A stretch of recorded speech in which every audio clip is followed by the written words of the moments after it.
Okay, let's go. I'm trying to be a little bit quieter because I heard the last stream when I started off and it got all like I think something's wrong with this this mic until I have it set up, so I'm gonna be a little bit more quieter when I start these streams off. But welcome to the 15 by 15 square foot area where we learn more of the mysteries of Flatland BMX. Today in particular, we are going to try to attempt to learn the double boomerang. The double boomerang, or actually I think it's a double flail boomerang with one foot jam boomerang, okay? So it's a flail boomerang to a foot jam boomerang. I think that might be the easiest way from my trying to do it to learn the double boomerang. There's, so I actually talked to one of my Flatland buddies, Bobby Carter, and he says there's like 5 different ways to do a boomerang.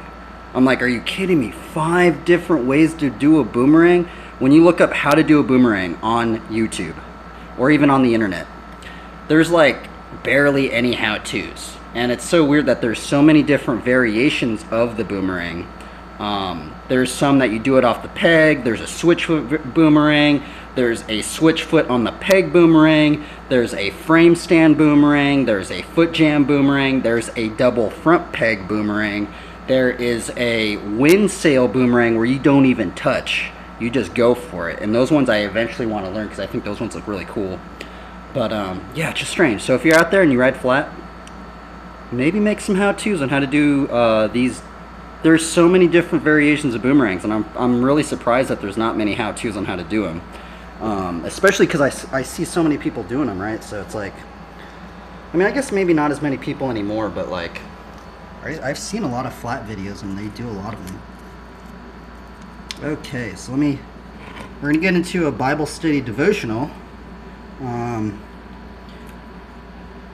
sure what we're going to get into, but we're going to get into something, okay? Let's see here. I mean, so here's the things of how we do the Bible study devotionals. I don't really have anything set. Sometimes I have some ideas and I go, okay, well, I went through that through my day or my weekend or something like that, or I think of something, and I'm like, okay, well, maybe we'll look up some verses like that. So sometimes what I do is I'll just have a simple word, like one single word, like anger, or like depression, or like something mystery, or just any single word, and you put that word into Google or something, and you just go Bible verses at the end, right? And then all these verses will come up. That's one way we've been doing the Bible studies, right?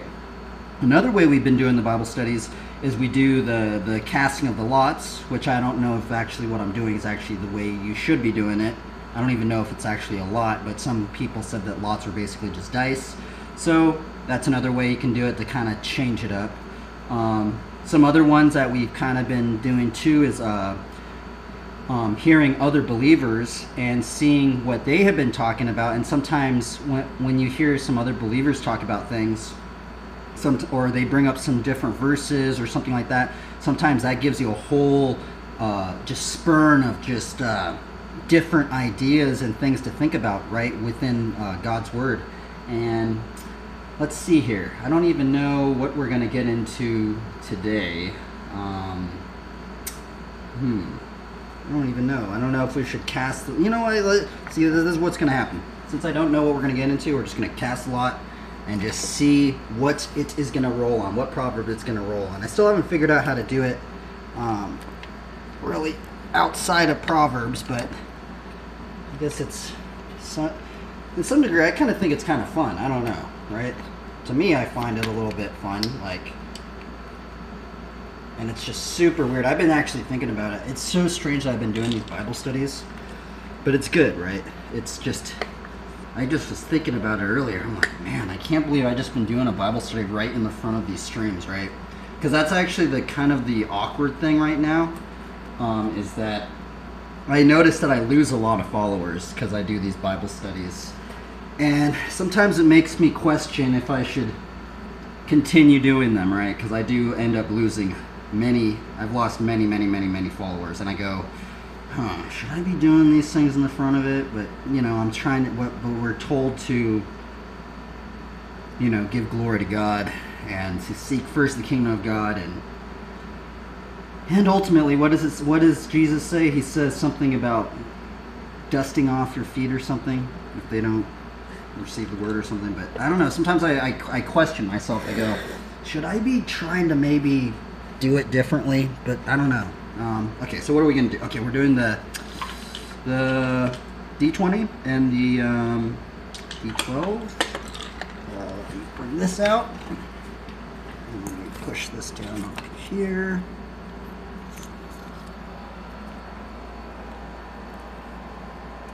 Okay, let's see here. Let's see what verse we are going to hit on today. So because of, I guess we'll just start it off just so if anybody like joins in that they've never joined in, and they just think I'm just making something up or something. But we've got, why I'm doing this is because of this verse right here. Proverbs 16:33. The law is cast in the lamp, but its every decision is from the Lord. We did a big Bible study maybe 2 weeks ago on this verse in particular, and many other verses about casting of lots. And while doing a Bible study on Proverbs 16:33, there is even a mention of a certain denomination, I don't really know, or just believers or something, that would actually cast lots and find a verse of the day or something like that. I really don't know how they did it. It didn't really go in depth of how they did it. There's also the lore of Judas. When he died, he actually the 11 apostles actually casted lots to see who would become the next apostle. And it was actually Matthias that became, once Judas died, Matthias overtook Judas. Which is very strange, the word Matthias, the name Matthias. It's because I've only known one Matthias. I don't know if any of you guys, maybe you guys have some friends that are named Matthias, but I have no friends. I've never met one in real life. The only Matthias I know, which is very bizarre, is he's this world-renowned flatland rider that rides for Haro. You can look him up. His name's Matthias Dandois. And what's actually funny is I knew Matthias, well, I've seen his riding before I was even a believer. That's the funny thing. And I never knew where that name was until I actually read the scriptures, and I was like, oh, that's interesting. That's where that name's from. And I don't know, it's just a rare name. I think it's kind of a rare name. I don't really see it too often. Anyway, so we're gonna roll a D20 and a D12. There are 31 proverbs. This is probably not the right way to do it, but I don't know. It's fun. It gets me to at least find a verse. It gives it some sort of surprise elements. So let's see what we get here. Okay, we got Proverbs 11 because we got a 5 and a 6. Okay, so we're in Proverbs 11. Then we're going to, okay, so we're in Proverbs 11. And we're going to roll a d20 now to see which verse we pick up on. Proverbs 11:15. Let's see if there's even a Proverbs 11:15. Sometimes I don't think there is. I don't know if it goes up all the way in 11, but we'll see. Okay, so we're in Proverbs 11:15.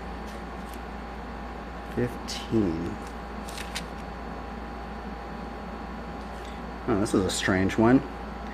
Okay, so it says, whoever puts up security for a stranger will surely suffer harm, but he who hates striking hands in pledge is secure.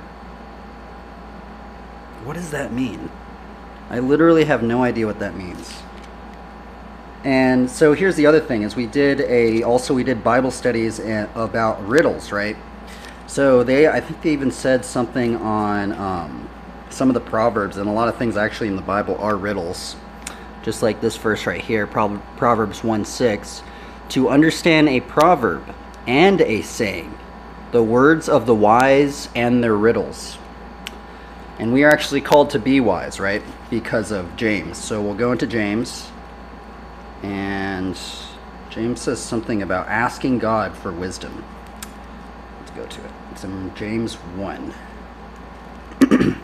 Okay, so James 1:5, it says, if any of you lacks wisdom, let him ask God, who gives generously to all without reproach, and it will be given to him. So I think what's weird is I've started underlining, I don't know if you could see that, but every time I see the word wise, I have underlined it with green. So this is actually another one that I've underlined because it has the word wise in it, right? So if we are called to be wise, I think we're even supposed to have our own riddles. I actually have not made a riddle yet. I don't really know. I mean, I guess there's a couple maybe that I might have in some degree of a riddle. But, so yeah, every time I see the word wise or wisdom, I try and underline it. Let's see here. Let's read this one again. Let's read like maybe the first like 5 before. Actually, let's just read Proverbs 11. No, let's just read up in here. By the blessing of the upright, a city is exalted, but by the mouth of the wicked, it is overthrown. That's interesting because we also went into the mouth and the tongue on the last stream. So whoever belittles his neighbor lacks sense, but a man of understanding remains silent. Whoever goes about slandering reveals secrets, but he who is trustworthy in spirit keeps a thing covered. Where there is no guidance, a people falls, but in the abundance of counselors there is safety. Whoever puts up security for a stranger will surely suffer harm, but he who hates striking hands and pledge is secure. What does that mean? I have no idea. Let's look up. That doesn't make any sense to me. I don't know if it makes sense to you guys, but that makes no sense to me at all. So we're going to do a Bible study on it. And I honestly never would have hit that verse, right? I think if I would have read that verse, I would have been like, you know what? I don't want to do a Bible study on that one, right? So, but we're going to do a Bible study on it, so. And that's what's kind of cool about doing these, like, you know, casting of the lots, right? Because it makes you get into some verses that you necessarily wouldn't want to get into, right? Okay, so we're going to go into Proverbs 11:15 commentary. Because I think this one kind of makes me a little confused, because I think in some parts of the Old Testament it says something about like strangers, right? It's actually very strange. Let me read. Let's just look it up. Okay, so Proverbs 11:15. Proverbs 11:15 commentary. I guess we'll just read the Bible Ref one. What does Proverbs 11:15 mean? This is on Bible Ref. Let's see what the KJV says. He that is surely for a stranger shall smart for it, and he that hateth suretyship is sure. See, now that's strange. The KJV makes it sound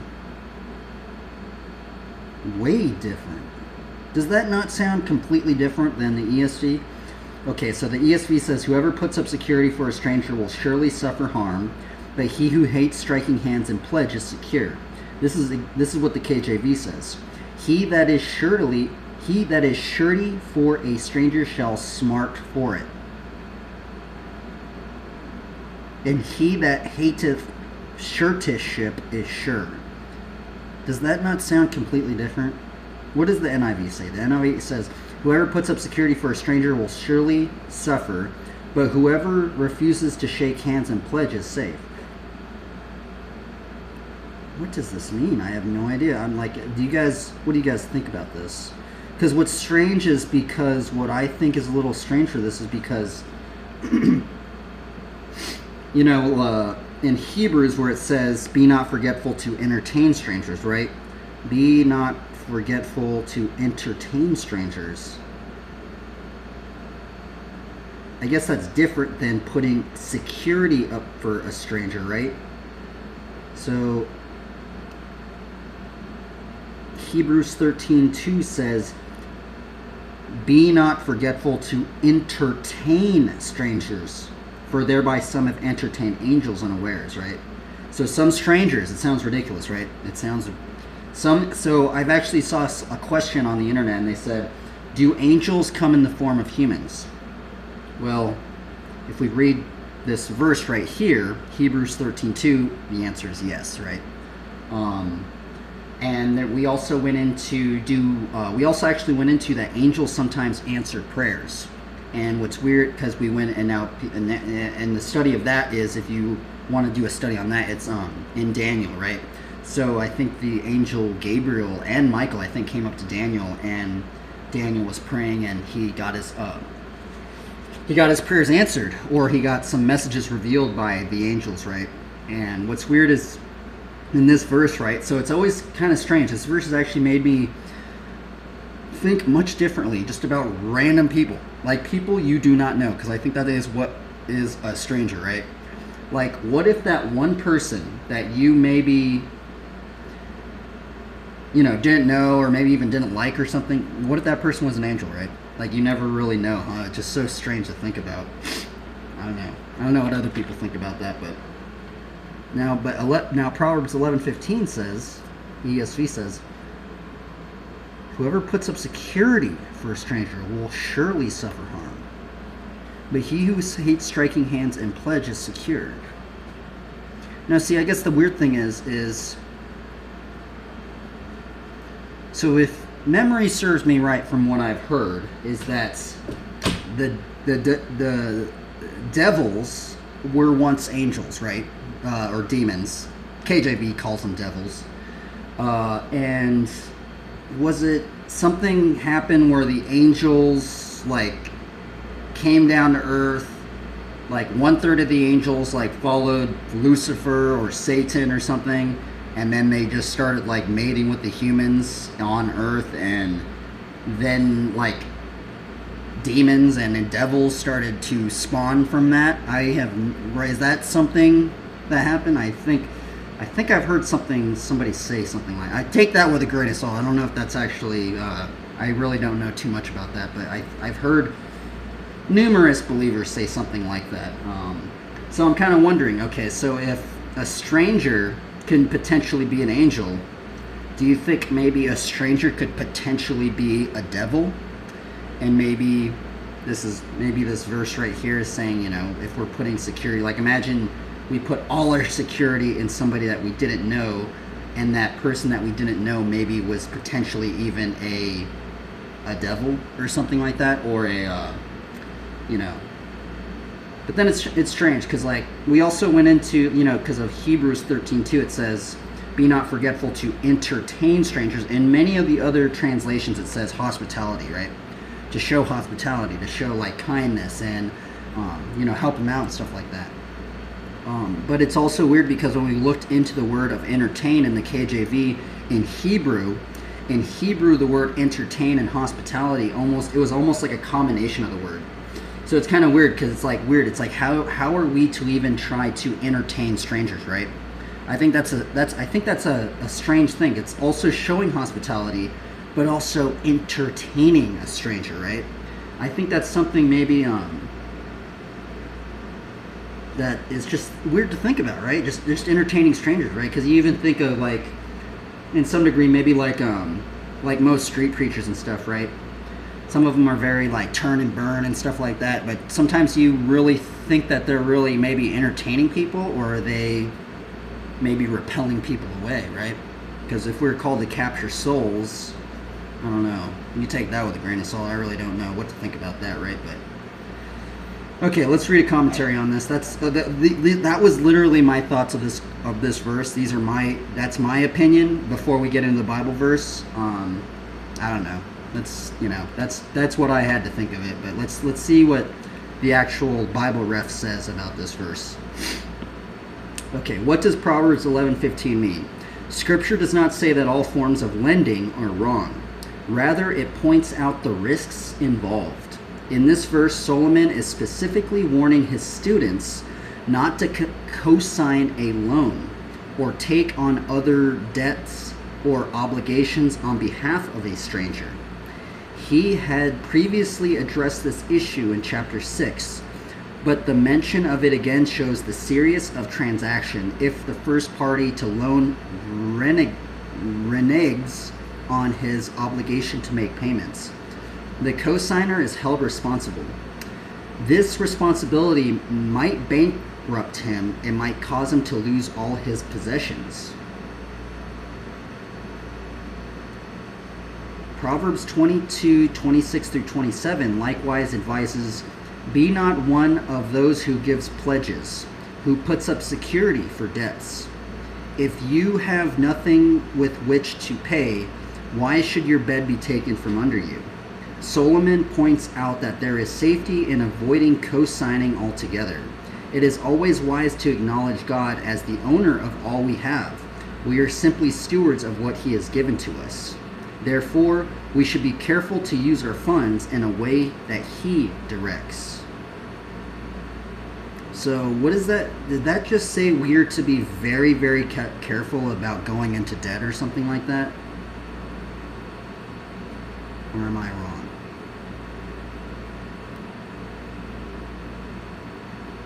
To be honest, I'm probably the worst at managing money and all this kind of stuff. I try not to even really think about it. But like, what is this? What is he saying right here? Be not one of those. This is in Proverbs 22:26-27. Be not one of those who gives pledges, who puts up security for debts. If you have nothing with which to pay, why should your bed be taken from under you? Does that just mean like you got to be really, really careful about like going under debt or something like that? Solomon points out that there is safety in avoiding co-signing altogether. This one just confuses me. It still confuses me. They barely even wrote anything for Proverbs 11:15. They went into another verse. Let's read a different one, because that one was very like... They didn't really go into that one, huh?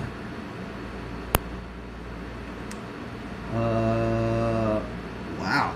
Not many people have really went into this one, to be honest. Okay, let's read the Benson commentary. He that is surety for a stranger, he is in great danger to be undone, who stands bound to pay the debts of another man, especially of a stranger whose ability and honesty are unknown to him. And the way to be secure from it is not only to avoid such engagements oneself, but to dislike to see other men enter into them. Man, this proverb is confusing. I don't even get what they're even trying to say, honestly. I mean, in simplest terms, I think it's just saying, like, we need to be careful about taking on other people's debts if we don't really know them, right? I mean, yeah, is that basically the blunt of the matter? It's weird. It's so strange reading this commentary because or this verse, because I never would have picked this verse, right? It's just a verse that I feel would never... I feel like that would never happen in my life in any degree, but I don't know, maybe. I mean, maybe in the future or something, right? I guess it's something to pay attention of, right? I guess it can be actually very detrimental. Like, imagine taking on somebody else's debt and then you not being able to pay it, and then now you're in all this trouble because of somebody else or something like that, right? So, yeah.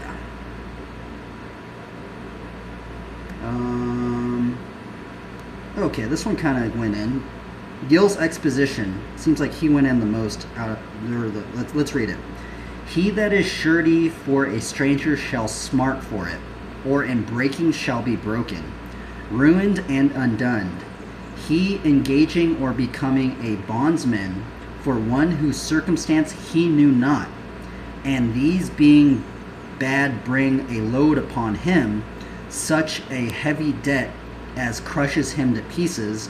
Mr. Henry observes that our Lord Jesus Christ became a surety for us when we were strangers, and he smarted for it.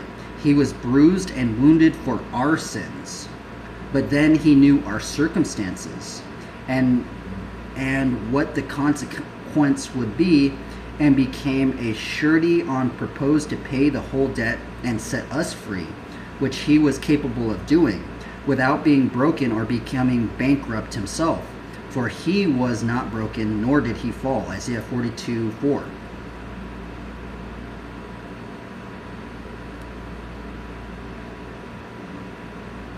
Well, that's strange. It's strange that this commentator Gill actually brought up the Lord Jesus Christ, right? His ultimate debt that he did upon the cross, right?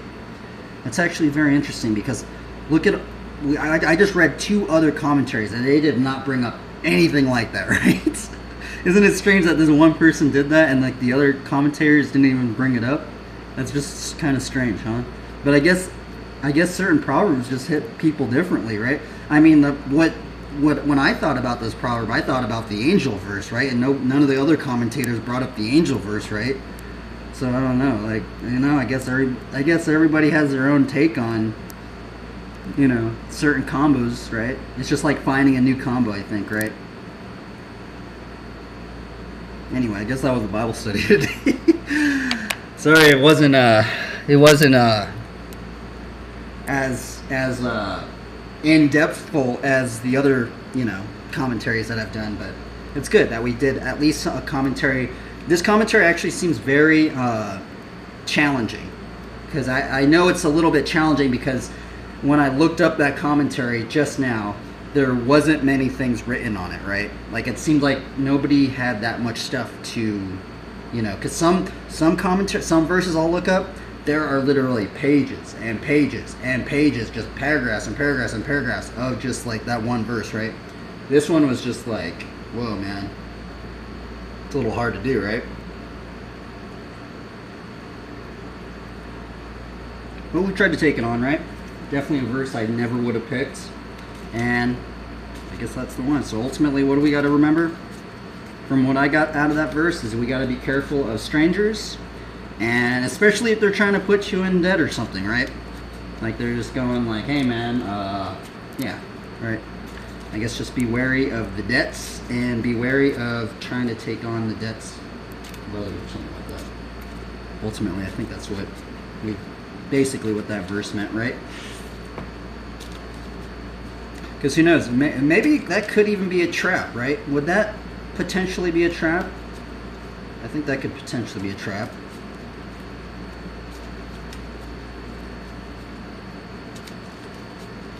Do a card draw, and then we'll get into actually fixing my bike. I actually need to fix my bike today. It seems every time I go to the skate park, I pop my tube. It's I don't know. I hack a lot of things, man. And it's weird because I run a lot of PSI too, and I'm just like, how am I still popping my tubes, man? Like, you know, it's like, doesn't make sense to me, but I don't know. I honestly think it might even have to be, might have something to do with that rim or something. I think since I bent that rim so much that I'm wondering if, like, because of that, I see the little fold right there. I'm wondering if that little fold in the rim is actually like making the air in the tube when I hack like expand more when it's like in that little dent area or something. I have no idea though, but I always tend to get a flat because I hack something. It's generally I just always hack something, and it's like, and then it just goes flat. Luckily, I'm not using those super expensive tubes. There's these tubes that are like $30. There's these orange tubes, and I would use them if I had the funds to use them, but I just go through tubes too fast if I go to the skate park. That'd be ridiculous. Or maybe I think they might even be stronger. I don't really know. I've never actually ridden one. Okay, let's see what we draw today.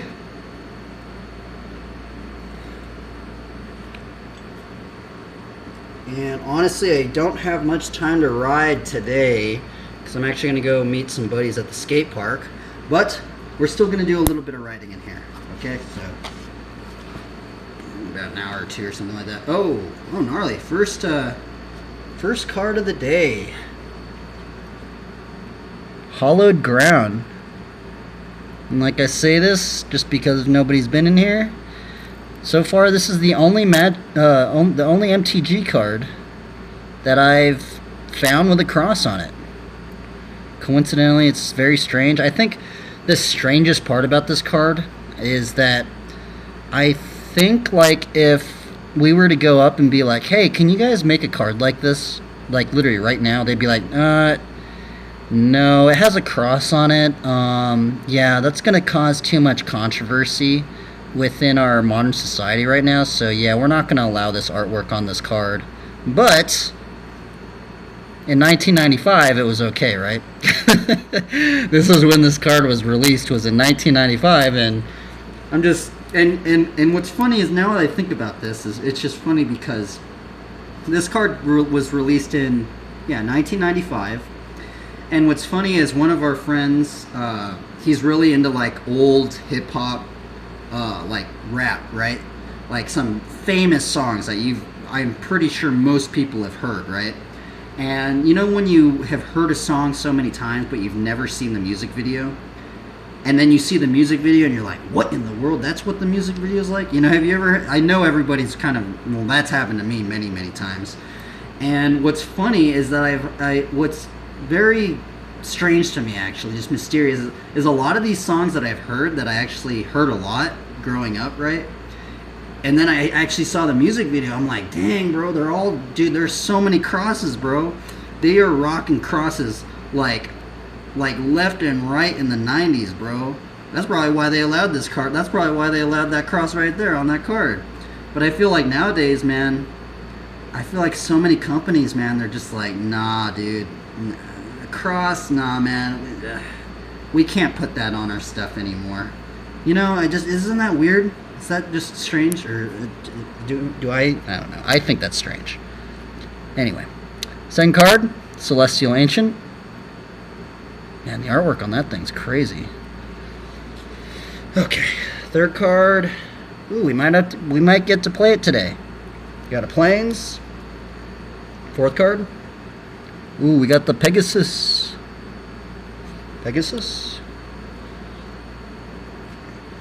Ooh, Elvish Visionary. Here's the flavor text for this one. From a tiny sprout, the greatest trees grow and flourish. May the seeds of your mind be equally fruitful. Ooh, interesting. Test of Faith. Atio Manacufeza? Nope, I don't. Sorry, I don't speak Spanish, but I apologize. I don't speak Spanish. I know a little bit, though. Test of Faith. This one reminds me of Proverbs 28:1. And let's see if I can remember Proverbs 28:1, every single word. It's, the wicked flee, though no one pursue, but the righteous are as bold as a lion. And this is a lion. There's actually, it's so interesting, right? There's so many things related to, well, if you go deeper in the faith and you meet a lot of other believers, many believers like to rock the lion. Because of the lion of the tribe of Judah, because of Proverbs 28:1. And remember, we need to be bold. Sometimes being bold is being strange, because of that one verse that we went into, something about peculiar people. Somebody says that was, I think it's the Lord Jesus Christ. It says something about we're called to be a peculiar people. So sometimes we're called to maybe be a little strange, or, you know, not part of the norm or something like that, and we should just revel in it. We should be bold. We should be standing out, right? I don't know. That's how I see it. I might be wrong, but that's what I think of it. Two. Okay, 7. Ooh, Shepard Sky's Blade. I like this card. Look at the art on this card. Sephara Sky's Blade. Dude, she has 4 swords. It's so gnarly. Love the artwork on that one. Okay, last card. If I don't draw a land, I don't think I'm going to be able to play it. Angelic Destiny. I'm going to look at these next 2 cards, just because I only have 2 cards that I could really play right now, and it's that plane. So if these if these two cards are, if one of them's a land, I'm going to be able to play it. Curse Break. Nope. Navison of Angel Hope. Nope, we ain't going to be able to play it today. But we did the card draw. Test of Faith, huh? Test of Faith.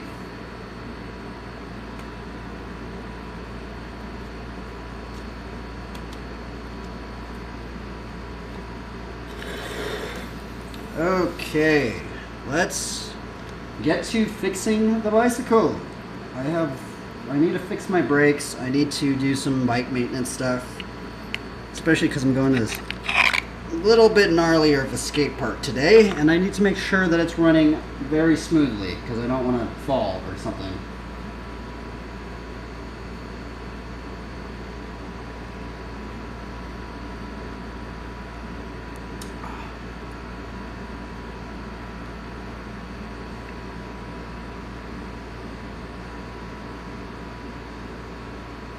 I didn't even check to see if my stream was working.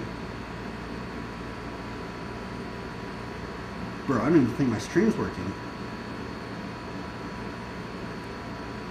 Uh-oh. I don't think my stream's working. I should have checked it. Oh, it is working. It is working. Okay, okay. Okay, let's fix my bike. The bike.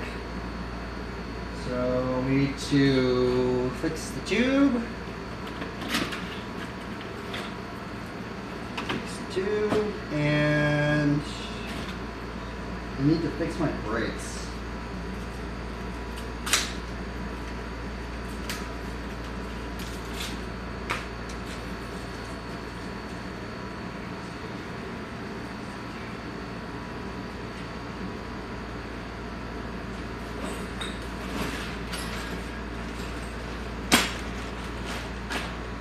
Actually, let's put my armor on. We'll do that first.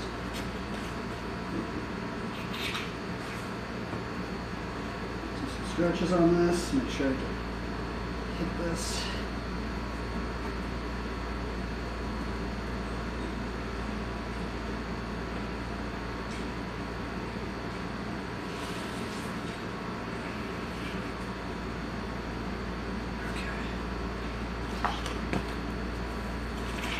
On.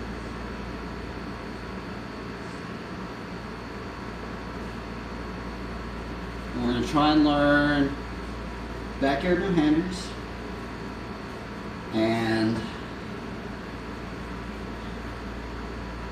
double boomerangs.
Okay, let's do this.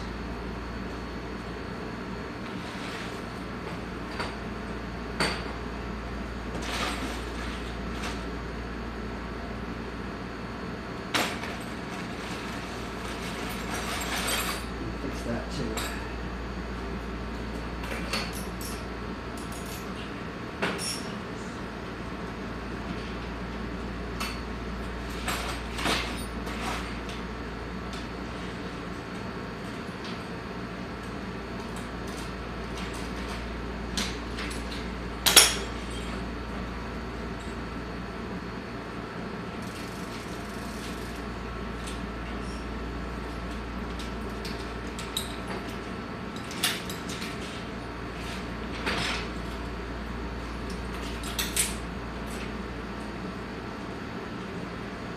I'm wondering if I have like a piece of glass in here.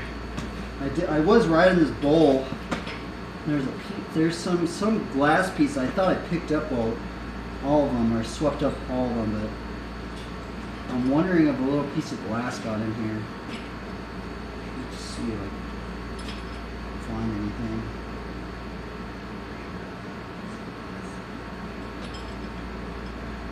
It's pretty clean.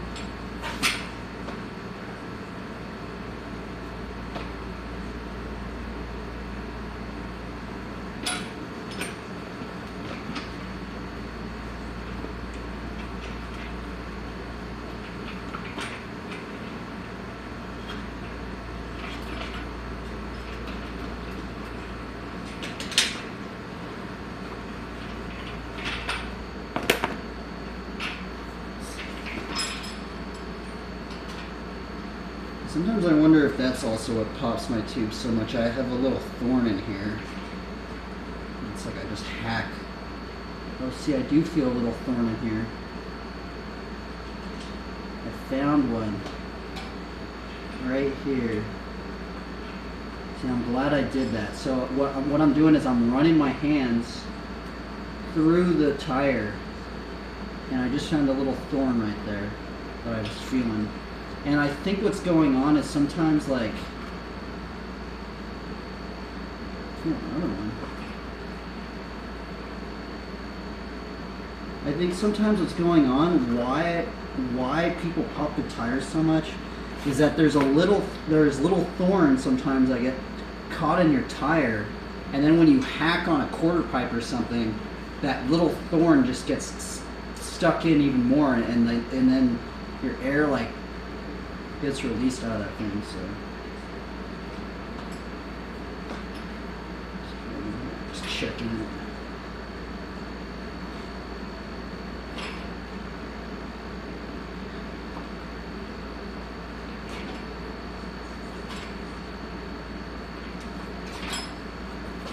I think that's good. So another thing what we're going to do is we're going to put this tube on. One thing, I mean, I guess I'll just say, I think most people know, but before you put on a tube, you should put a little bit of air in here. Because if you don't put a little bit of air in here, sometimes it'll get caught in there and you'll get a flat just because you get it like a pinch flat. So before you put on a tube, you want to just make sure you put a little bit of air in. Just so you don't get a pinch flat. Just enough to kind of like, just like that.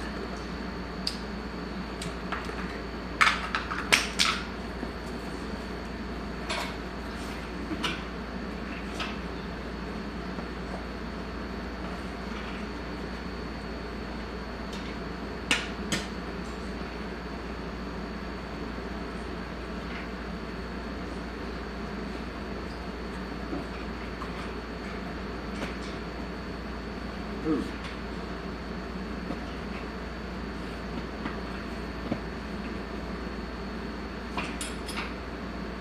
Actually, you know what I should do? I think I should true my rim again.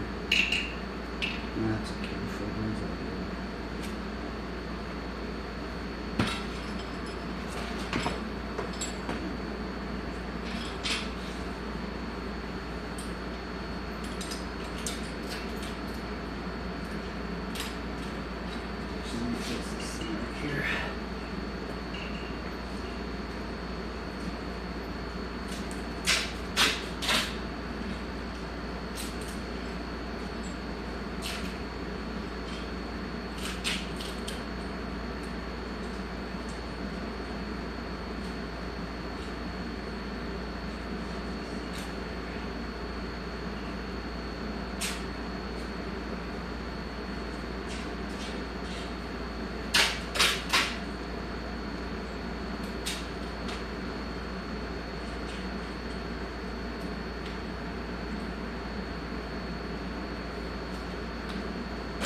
part. Push in.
Okay, let's do this part.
Tight.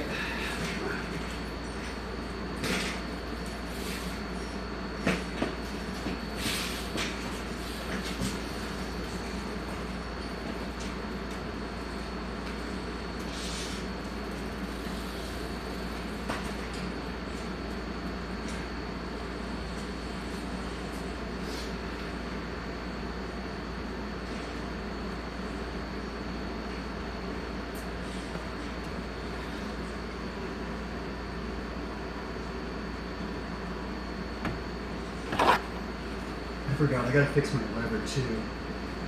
It's all loose.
Okay, I need to fix this lower.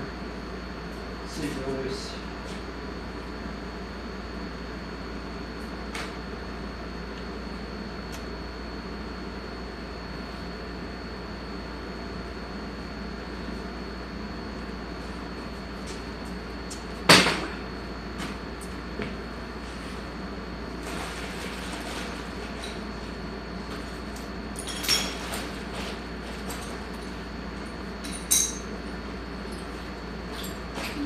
tool wondering, did I lose that little tool? I thought I had a little tool to tighten that thing with.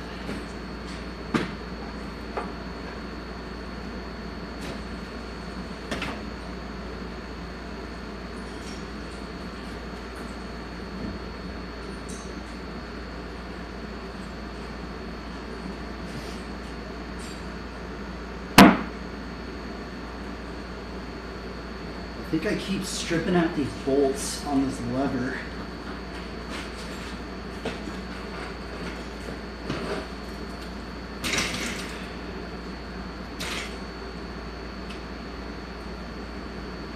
It's like super loose for some reason.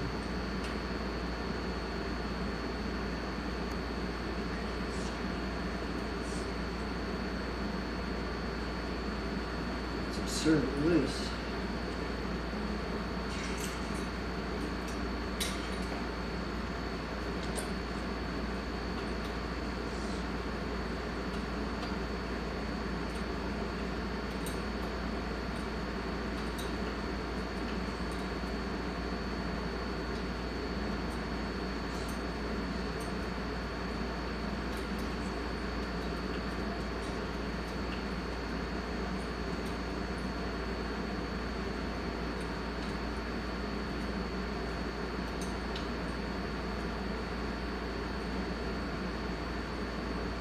What is wrong with this thing?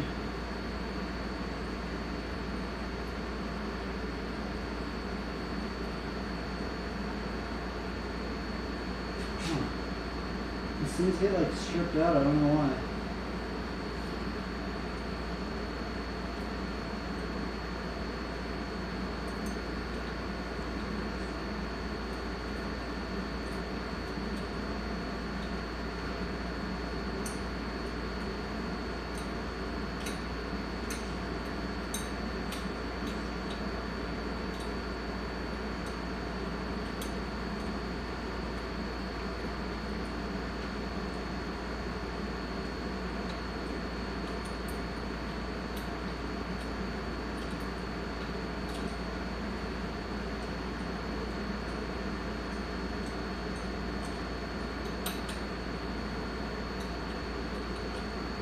Why doesn't it want to tighten?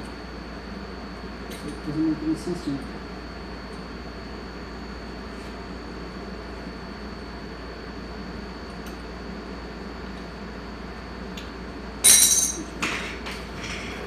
It's stripped out or something. Let's see if we can fix this.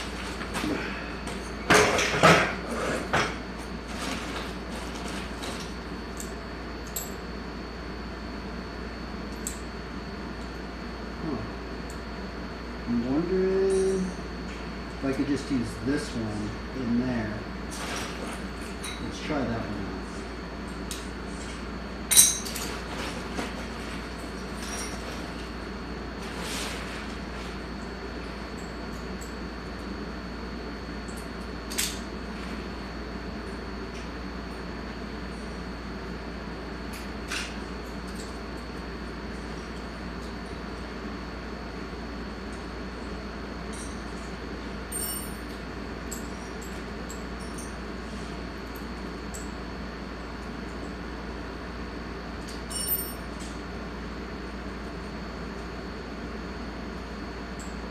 See if this works. Yeah, hopefully it does.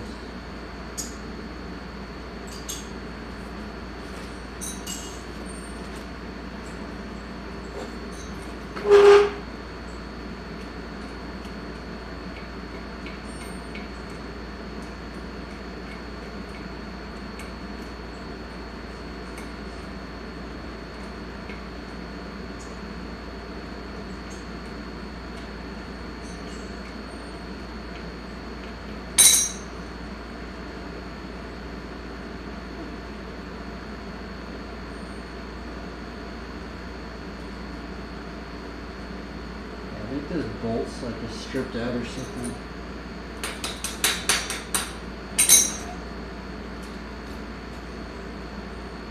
Okay, yeah, this one is messed up. It's all stripped out. This one hopefully fits it.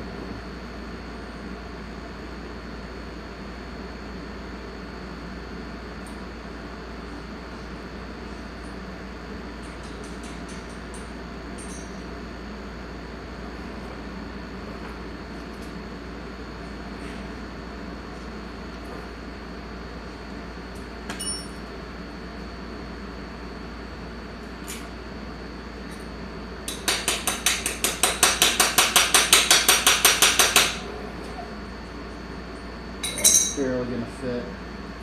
You might think this one's gonna fit.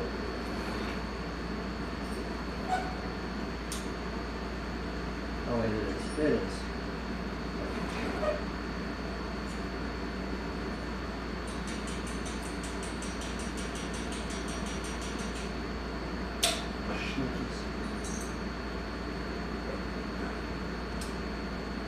There we go.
This is logo.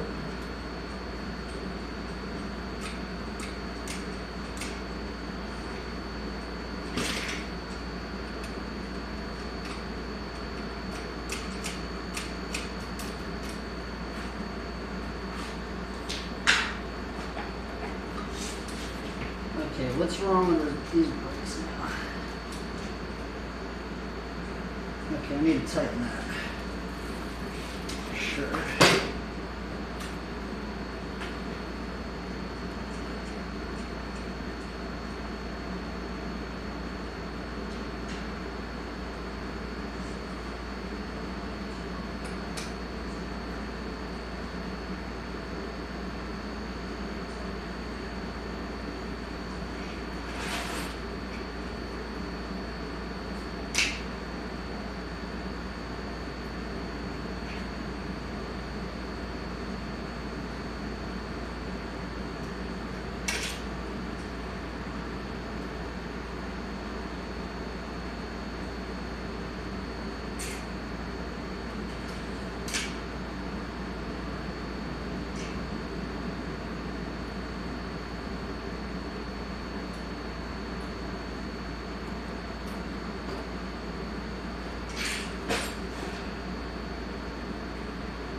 Oh, you know what? It might be this brake that actually what might be making the brake so like not good. It's hitting that.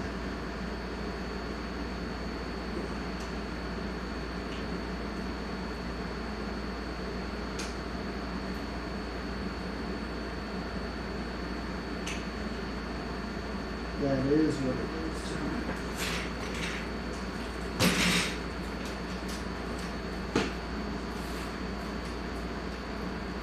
Okay, so it's hitting this thing.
And then we can start riding.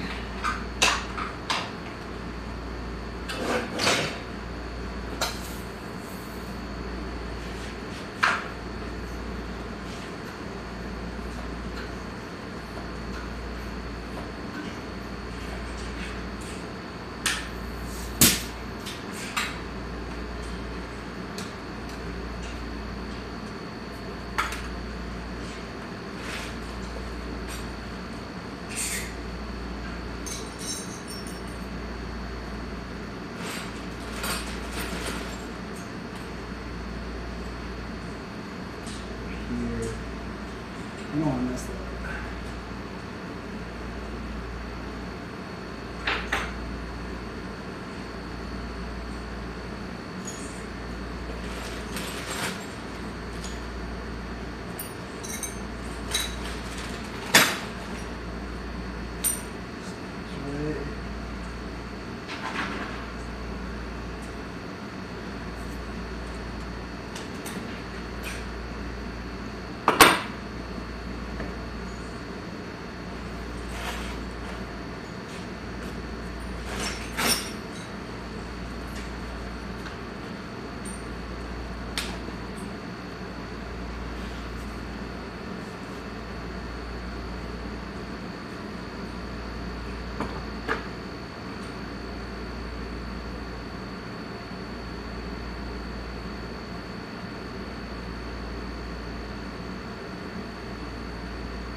Yeah, there's a new way to do it, or not a new way, but I figured out a way.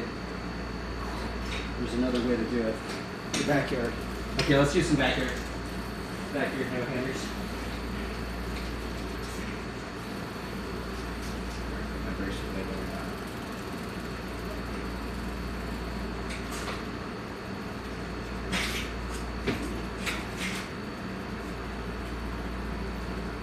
Okay, how's this dude doing it? Let's see here.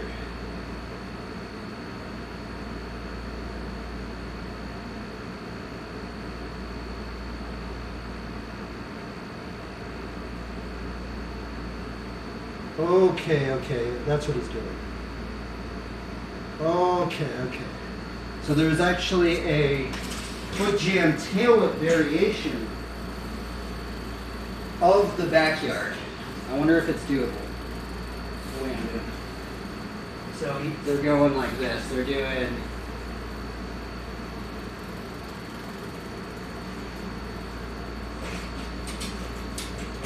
boom like that, landing in it like that. Oh my goodness, that's gnarly.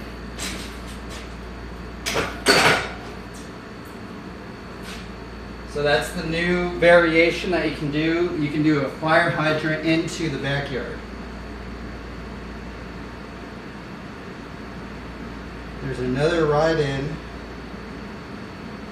which I probably should learn. Interesting. Okay, so another ride-in that I just saw somebody do, the way I'm doing it. He starts with his feet like this, and I wonder how he does it. It's so weird. So he goes in.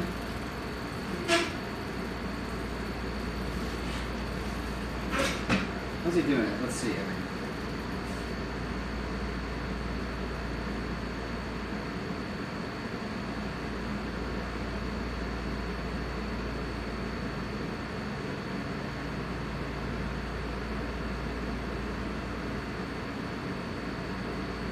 Okay, so what he's doing is he starts like this.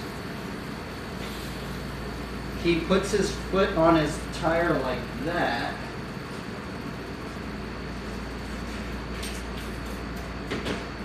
He puts his back foot on like this, and then he jumps like that. That's so weird. How does he do that? He does a bar flip too.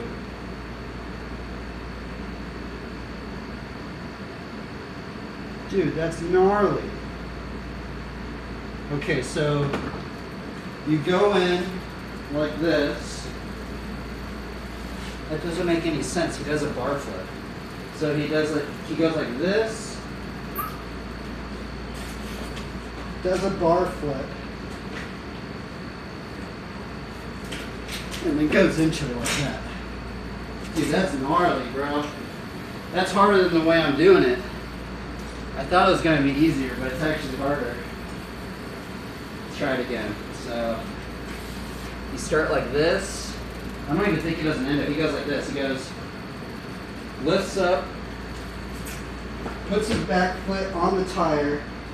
You lift up, do a half bar, do it like that, and then you get into it. That's crazy, bro.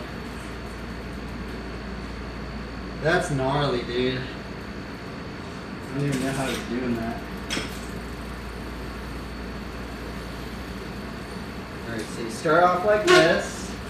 You don't even do an endo, you just ride into it. So you ride into it, make sure your foot's like this. Then you jump. Oh, that's gnarly, dude. That's such a crazy ride-in. That ride-in's way harder than the one I'm doing.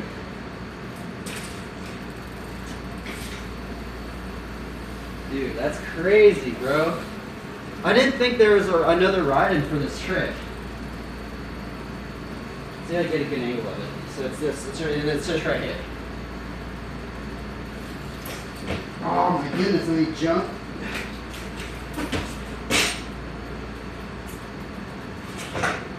That's rowdy. I don't know if I'm going to win that anytime soon.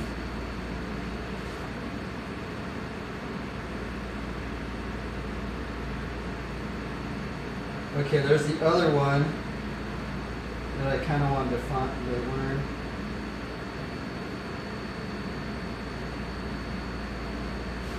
Bro, that ride-in's actually wait up. I need to do a backyard where I take my hands off once. So before I start this next trick, I kind of want to learn. I need to at least get one backyard, get into a backyard, and take my hands off. So I think right now the backyard ride-in that I'm doing is the easiest way to get in the backyard. If you want to do the backyard clockwise, right?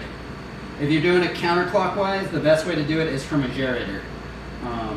But how I'm doing, I think I'm doing a switch foot backyard. So how I started off is I just have my foot like this already, and then I just endo into it, right?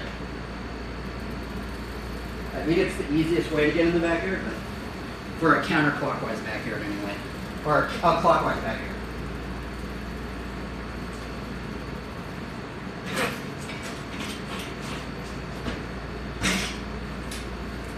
That was almost it. I gotta take my hands off at least once before I move on. That is the goal every single day. Well, not every single day, but most days.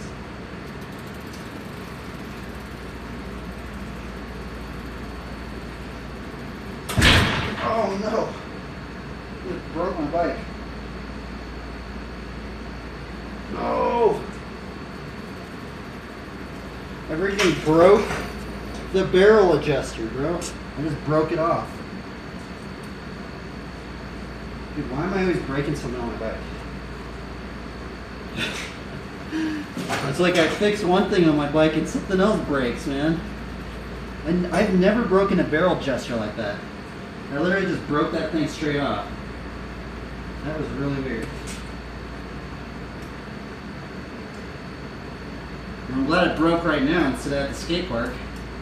Oh, it sucked.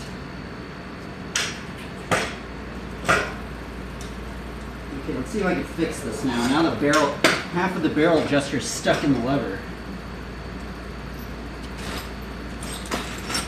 Bro. How did I even break that thing? How do you break a barrel adjuster? It doesn't make any sense to me.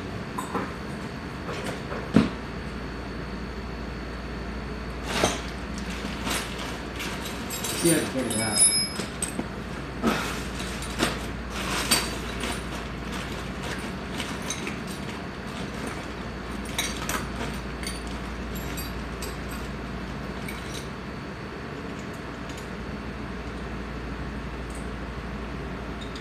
Okay, let's see if we can yank this thing out. I think it might be stripped in. Oh my goodness, I think it's stripped in here. Oh, it is stripped. Holy moly, that thing. I somehow broke that thing in half. What happened? Luckily, I have a bunch of these things, so we'll just put another one on. This one, I guess these things are made out of like a... Generally, I feel like they're made out of some weird metal. Like these things don't like... Oh, that's not even the right size. What about this one?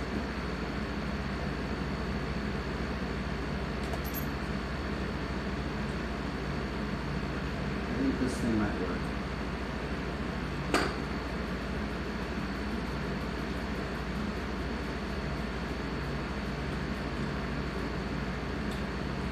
Come on, buddy. It's like stripped out or something. Just put it on there.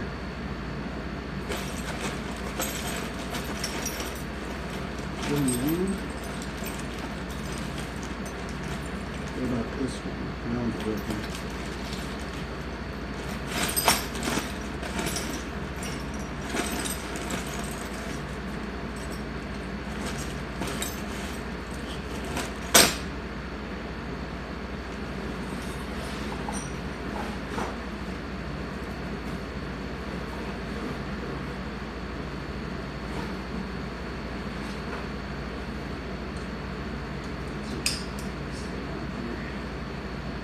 Dude, I've had this lever for so long. I mean, it's definitely on its last leg, man. Like, I've replaced the lever part of it.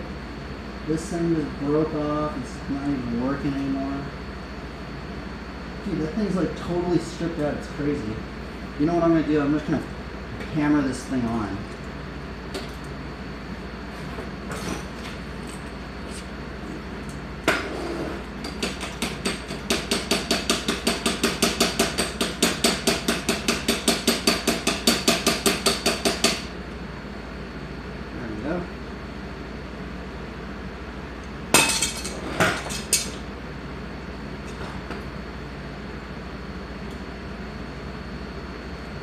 Come on, buddy.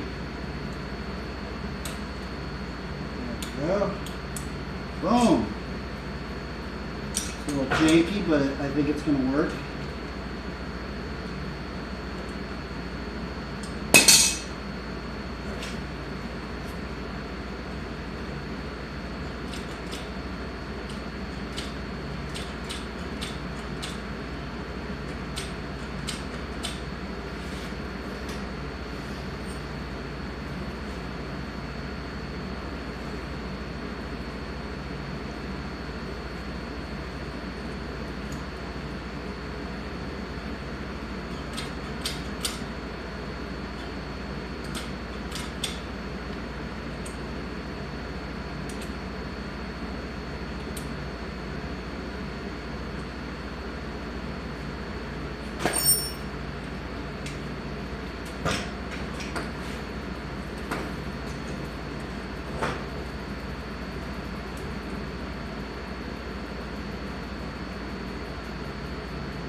I think we fixed it.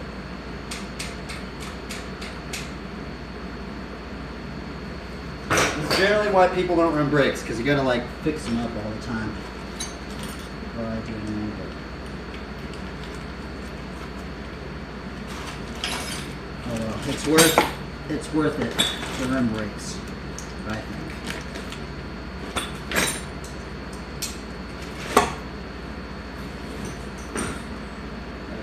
Start this over again. Oh yeah, that's what I was gonna do. Oh yeah, we need to do one backyard no-hander. I forgot. I didn't even get into it. My lever just broke, so I just had to fix it.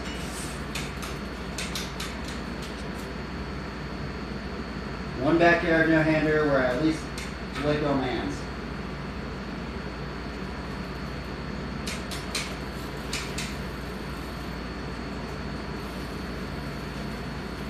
And my bike doesn't work.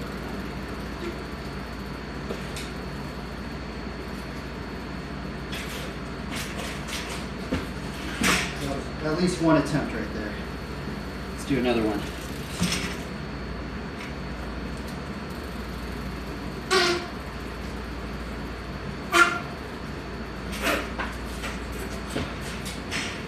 One day, I will have this trick on lock.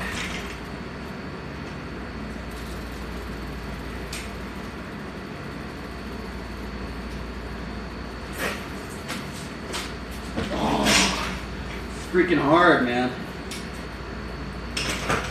There's just so many little things you gotta do on it. Okay, that was it. Now we're gonna look at this other trick. Where is it?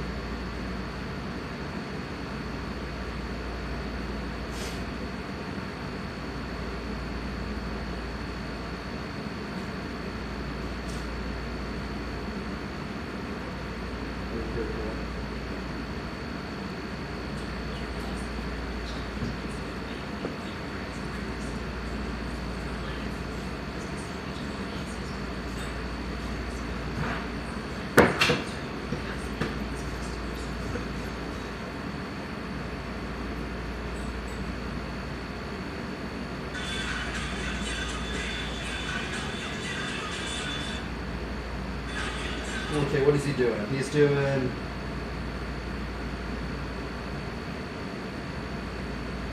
Great. I've never done that before. Alright, let's see if we can learn this one. Okay, so you start out like this.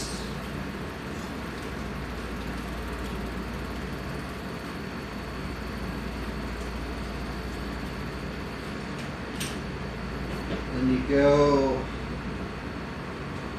through.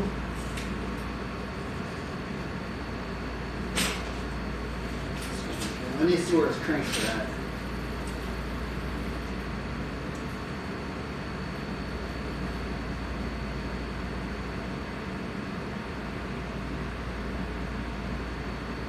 Bro, that's gnarly. Whoa. Okay, so he has his cranks like this.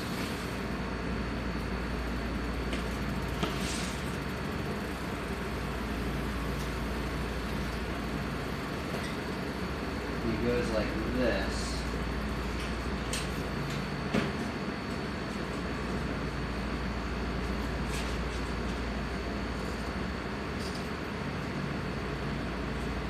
How in the world do you do that?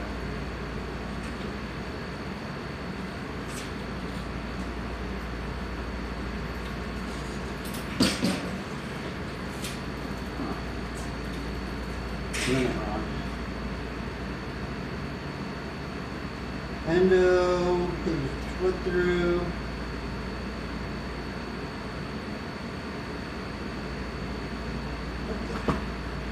That's so strange. He's like, he's doing a hand switch off or something.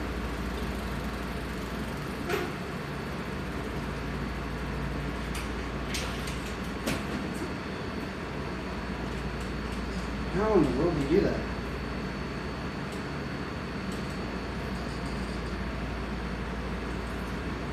Oh, okay, I think that's how you do it.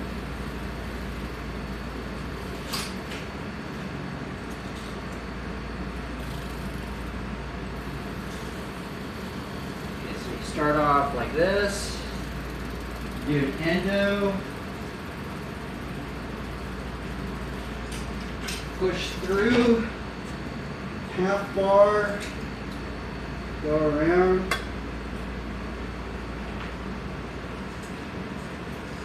I think that's what you do, right? Or is he doing it behind his back? I think he's doing it behind his back. Oh, he is doing it behind his back. Bro, that's strange, dude. That is a weird trick.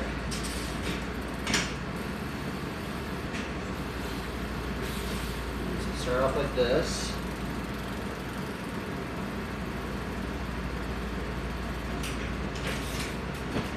Bro, I don't even know how he's doing it. Dude, that's such a weird trick. Alright, so what you're supposed to do is you're supposed to endo, half bar, pivot behind your back, grab this bar right here,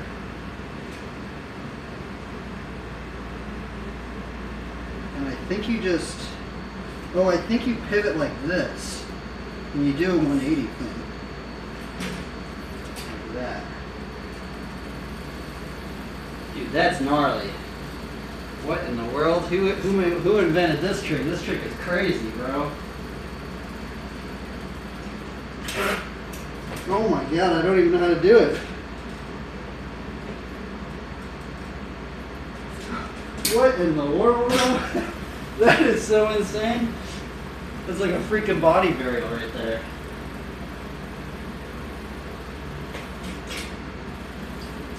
Dude made it look so easy.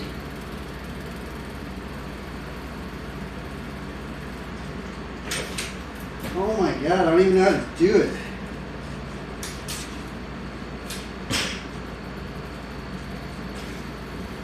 I don't even know what he's doing.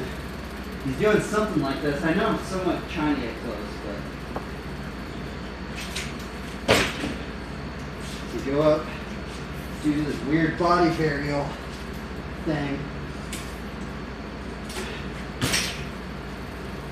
That's basically it right there, I think. It is super hard. Feels impossible. I don't know if I'm learning that one anytime soon. That dude made it look way easier than it actually is.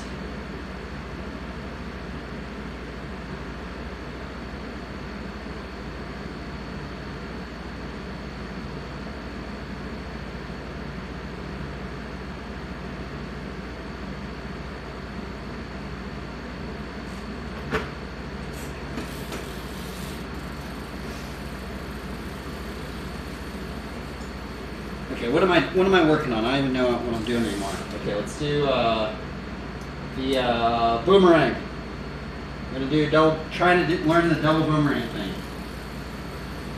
Okay, let's just try and get one down. If I get close, I'll try and film it.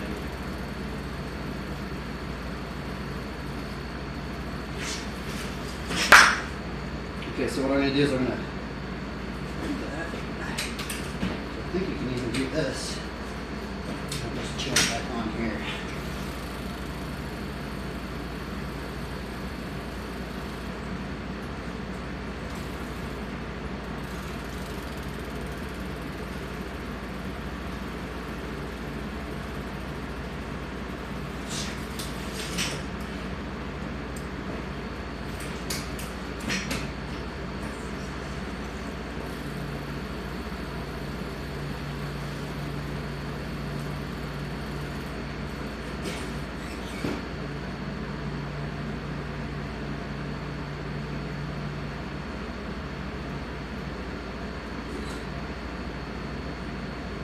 This trick is weird, dude. How do people do this? They make it look so easy. It is not easy. It is weird. Maybe some people think it's easy, but I think it's just extremely hard. It feels impossible, to be honest with you. It's like, bro, these dudes are doing like 4 of them in a row. I can't even do 2.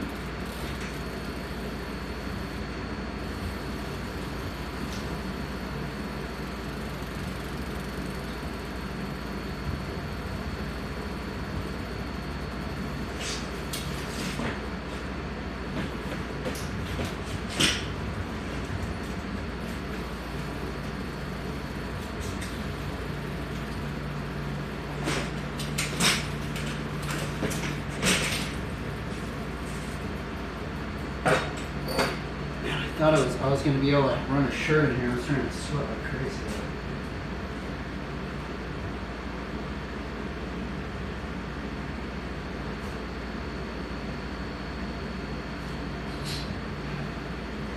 I thought it was like a bit cooler in here, but oh, I gotta go.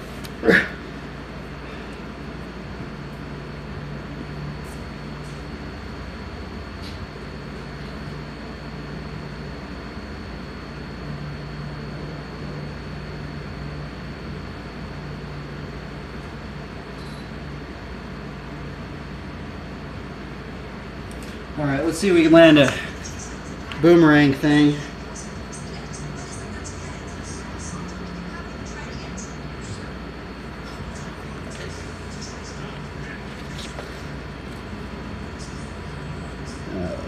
Chat got messed up. Here, let me fix the chat.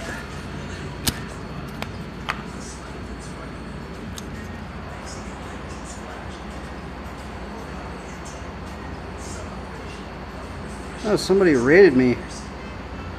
Huh. They all left. Oh well.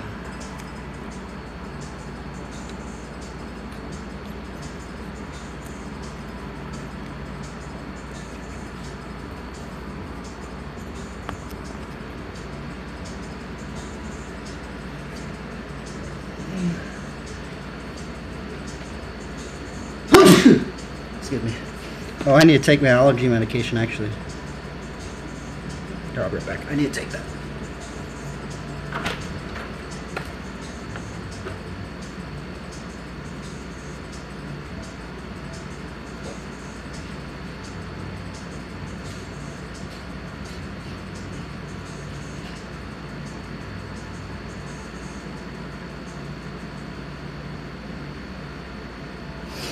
Let's do this. Let's go.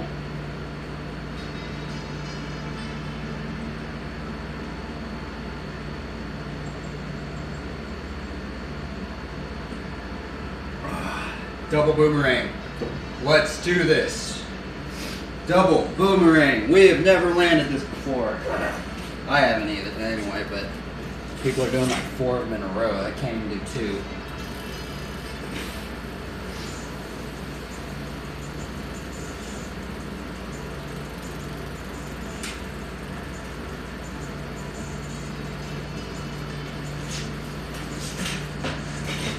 I'm hitting my brakes at the wrong time.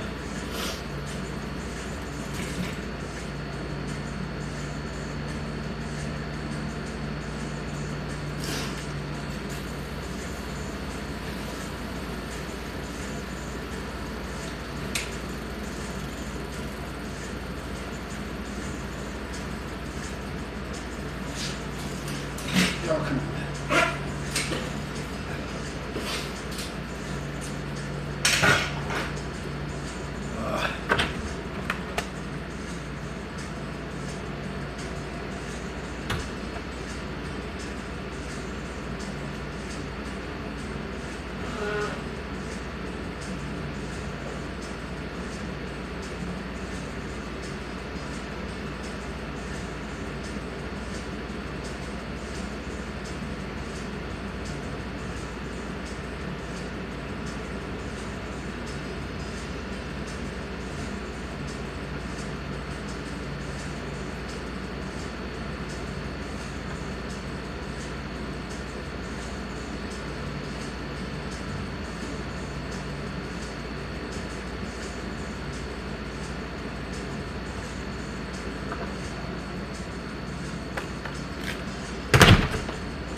That easy, bro.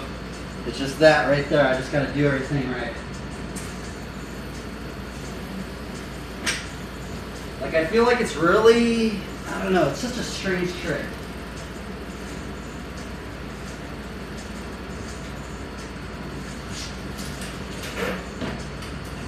Oh, it's so close, dude. That was so close right there. I felt it. You just gotta like keep the equilibrium. That is what this trick is about, is the equilibrium.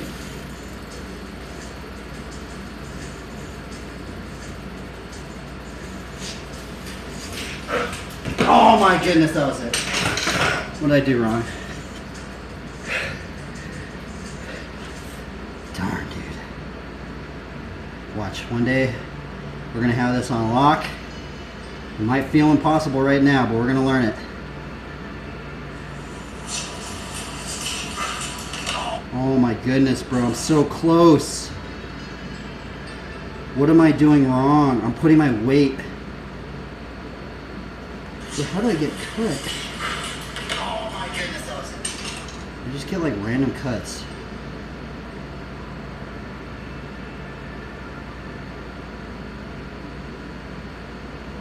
Okay, what am I doing? Okay, so I'm putting my weights. Okay, I'm positioning my weights 2 over the handlebars when I get to, it's the boomerang and the half. That's where I mess up.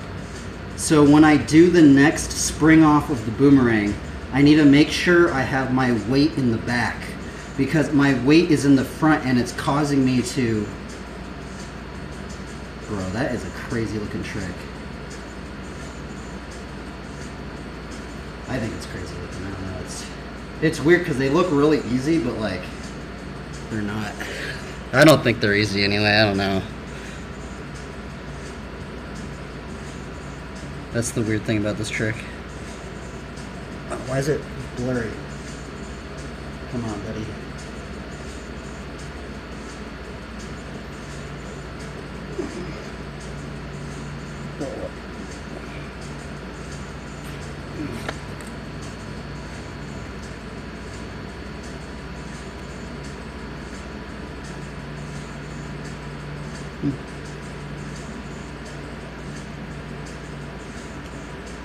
It's strange, it's like my camera's not wanting to work.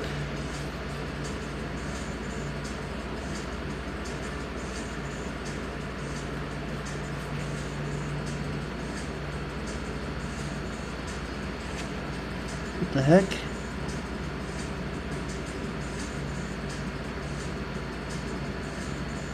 What is wrong with this thing?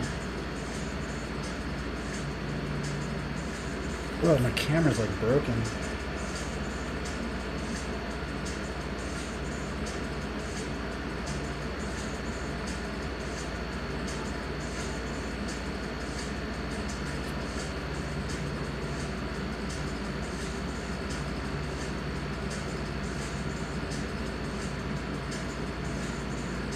Bro, what's wrong with this camera? It doesn't work anymore. What about right here? Okay, there we go. Oh, it must be something with the box. Oh, it's probably that magnet in the box. It's messing my camera up.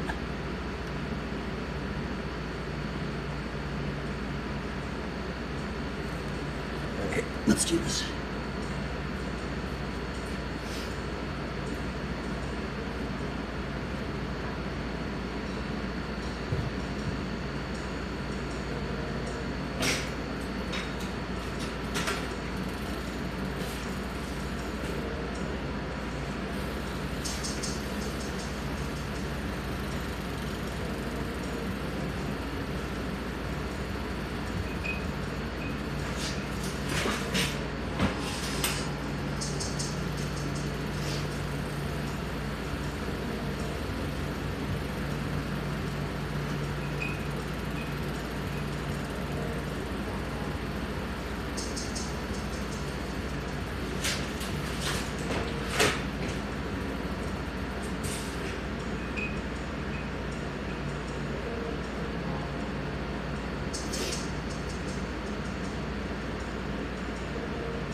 Dude, what is wrong with this trick?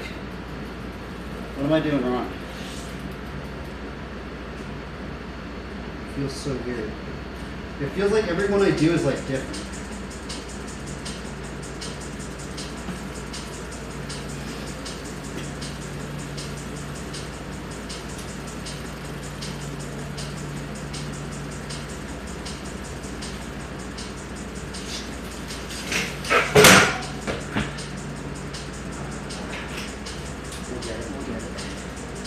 We just gotta master it.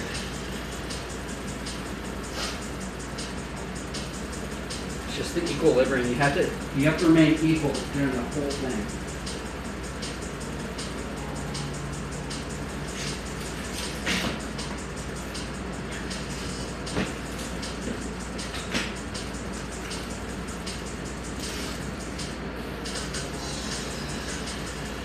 I think I'm using my brakes the wrong time. I have to figure out the timing of the braking. I'm wondering if, like, I think they maybe used it in the beginning? I don't know what I'm doing. No, they don't use it in the beginning. Maybe right towards the end. I think that's what, I need to wait until that pivotal moment right at the end and then press the brakes.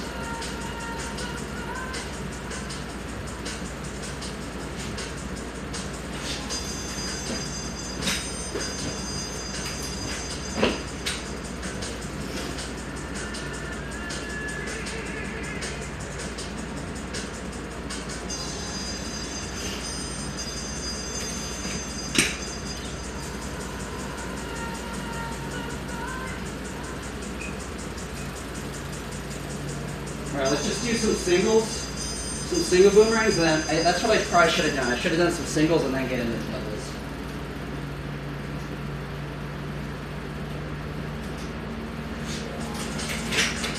So I could do singles, you know? Those are easy. But once you get past the single, it gets hard. Okay, let's try the double. Like, the double feels like a totally different trick.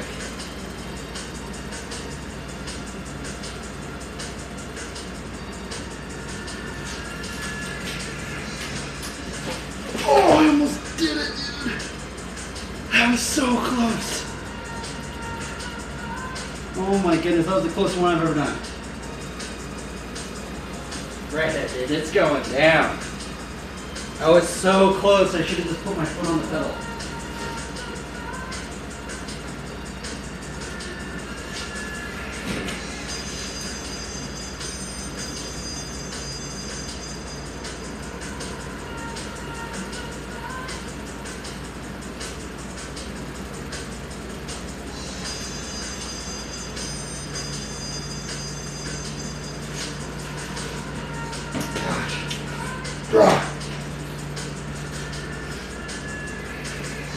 It seems so easy, man, but it's not. I don't know why.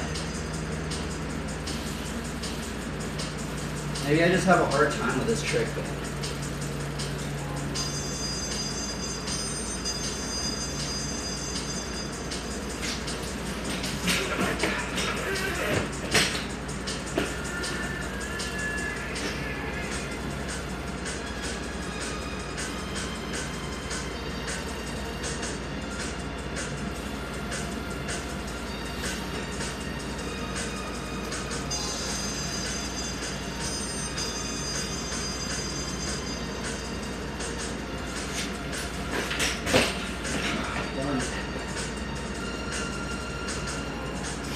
This trick does get me a little dizzy, eh?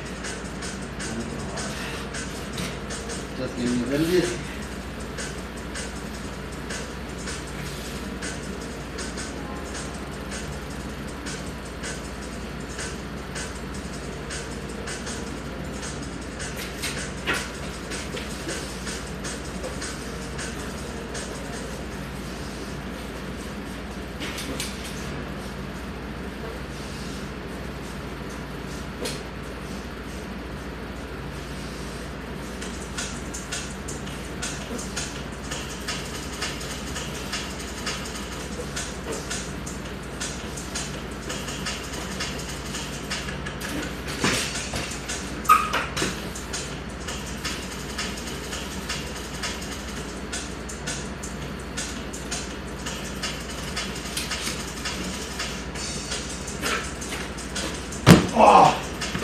least I landed that today.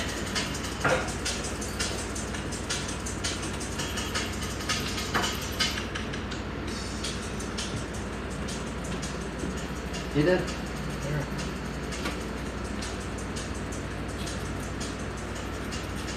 I'm okay.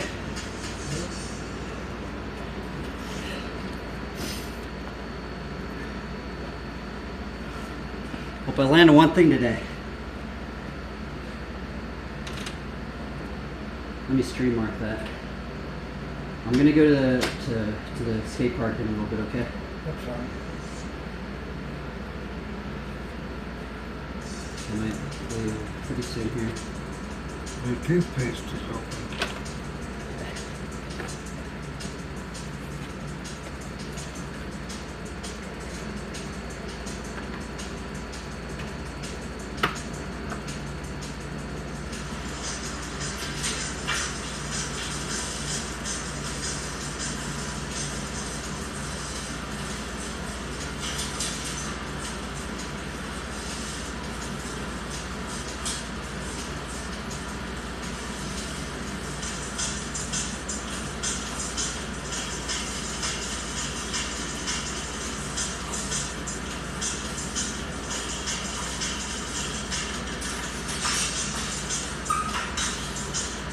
Yes, I landed one thing. I'm stoked.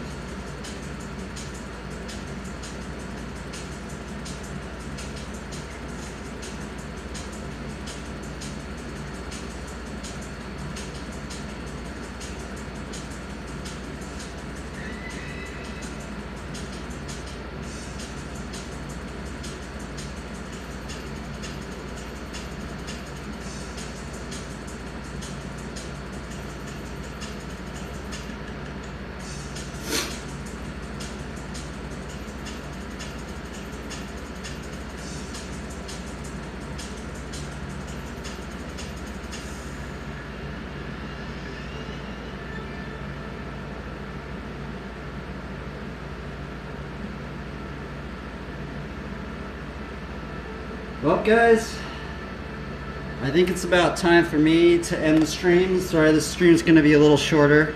I'm going to go meet up with the boys at the skate park. And, oh wait, somebody's here.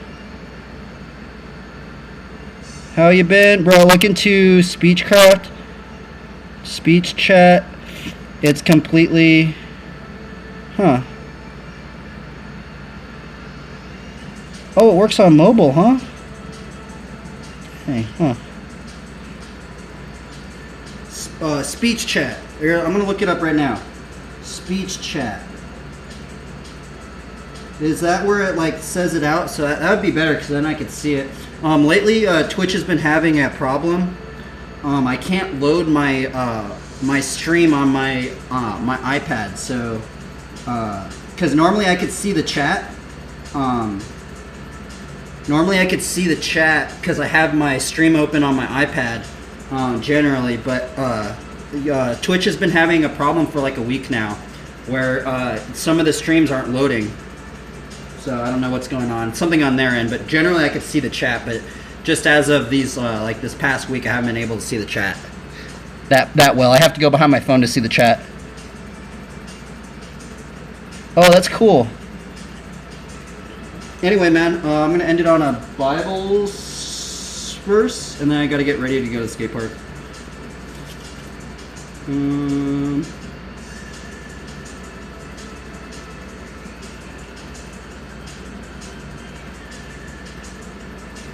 Let's see here. Your testimonies are righteous forever. Give me understanding that I may live. Psalms 119, 144. Peace out, guys. Fortunately, I cannot bring the stream to the skate park. I don't have the right internet, but I'm going to be riding, don't worry. And I'm not going to stop the Bible studies. So Bible study devotionals are going to continue. I'm still going to do these little bit of riding, I don't know, but sometimes these streams are going to be a little shorter because the weather's getting better. You can go right outside. It's not freaking blistering hot. So hope you guys have a good one. Peace out. Peace out, brothers. Peace.